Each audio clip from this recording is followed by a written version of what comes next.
Hey guys, welcome back. This is going to be an audio test of the A229 versus the A139 Pro using the external microphones. I've got one plugged into each camera and I've got them both clipped to this sun visor right here. And right now I'm going to remove the microphones and put them just a few inches from my mouth to see if we can hear the difference. Alright, right now I've got the microphones just a few inches in front of my mouth and hopefully we can hear the difference. This concludes the audio test of the A229 versus the A139 Pro using the external microphones. Hey guys, welcome back.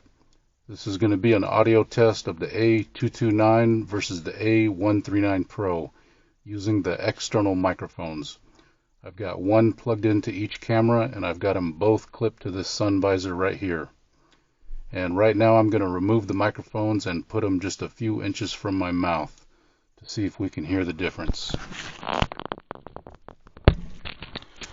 Alright, right now I've got the microphones just a few inches in front of my mouth and hopefully we can hear the difference. This concludes the audio test of the A229 versus the A139 Pro using the external microphones.